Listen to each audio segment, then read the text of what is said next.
Okay, this is Spearman's rank correlation. Again sir previous video में तो स्पियरमैन्स rank correlation था, अब ये जरा ध्यान से देखिए इस सम के अंदर कोरिलेशन में स्पियरमैन्स में क्या डिफरेंस है।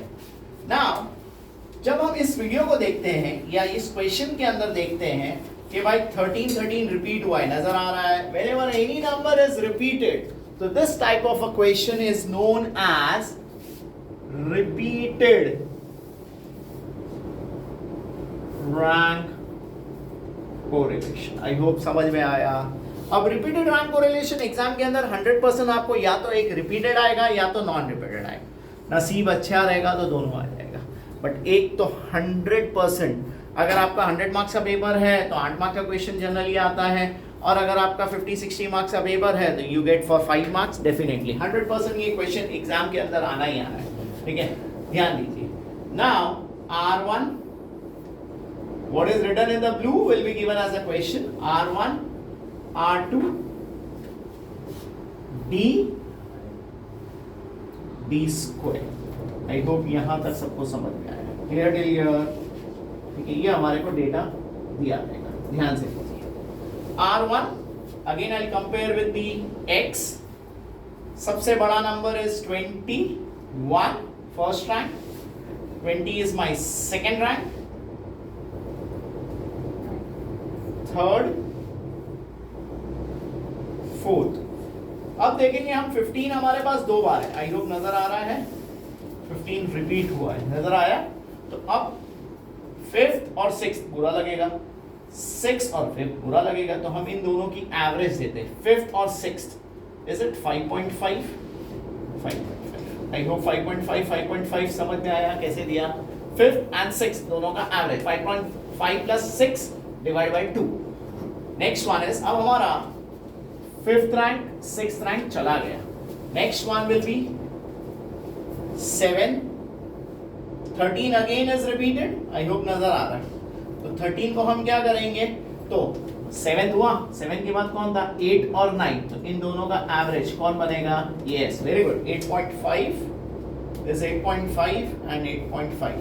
अब हमारा 8 और 9 भी चला गया, this is my 10। I hope ये समझ में आ गया, clear. Next one is R2। R2 के लिए हम लोग क्या करेंगे, कंपेयर इट विद Y, बरोबर। सबसे बड़ा number 22, is it rank 1? 25 rank 1, rank 2, correct. 3, अब 20 जब हम देखेंगे तो वी गॉट एज 3 टाइम्स, बरोबर। तो 4, 5 और 6 इनका एवरेज क्या बनेगा, 5 5 5 5 5 4 5 6 चला गया, बरोबर। नेक्स्ट वन इज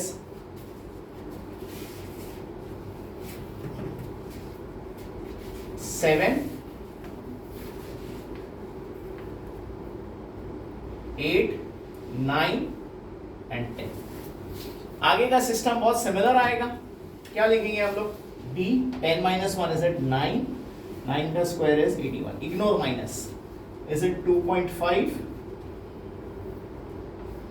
2.5 का स्क्वायर इज 6.25, 1.5, 2.25, 5, 25, 0.5, 0.25, 1 का 1, 2 का 4, 0.5 is it 0.25, 4 का 16, 2 का 4।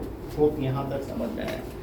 Can I get the sum of this? Yes anyone, please check कीजिए। Is it 140? देखिए आपके पास कैल्सी है, रैंडम निकाली देखिए मत, कैल्सी यूज करते जाइए। प्लीज चेक कीजिए, my total is 140। Yes anyone?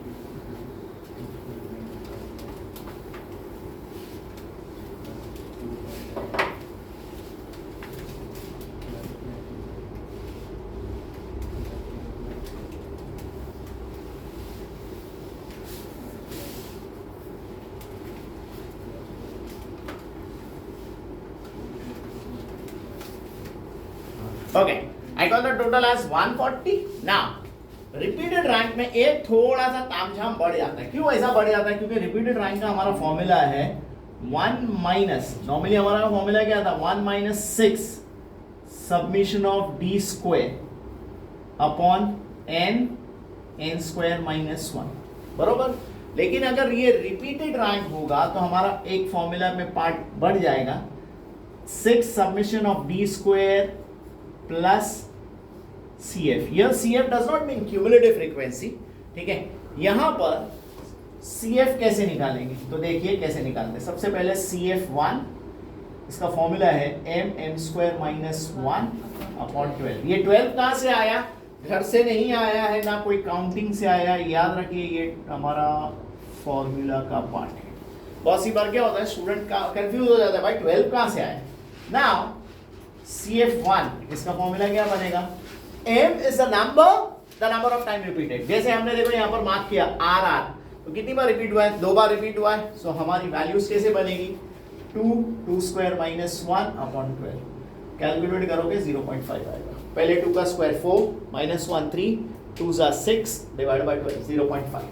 ठीक उसी तरह CF2 निकालते हैं, सेम 13 2 बार रिपीट है, 2 square minus 1 upon 12, same answer आ जाएगा। ठीक उसी तरह CF3 निकालते हैं, देखो इधर हमने मार्किंग किया था 20 रिपीटेड ट्वाइस, तो it's 3 square minus 1 upon 12 which will give me again 2। इन सबको हमने टोटल किया, इज इट 3। बोलो एनीवन डाउटिंग टिल हियर, स्वाहा। ये हम लोग को मिल गया CF1, CF2 एंड CF3। यहाँ तक सबको समझ में आ गया। अब लास्ट हमारा फॉर्मूला में अप्लाई कर देते हैं, 1 minus 6 submission of D square, is it 140 plus 3 upon n square minus 1। Your n was counting किया 10, it's 10 square minus 1 is it 143 into 6? Yes, anyone? 143 into 6. 858.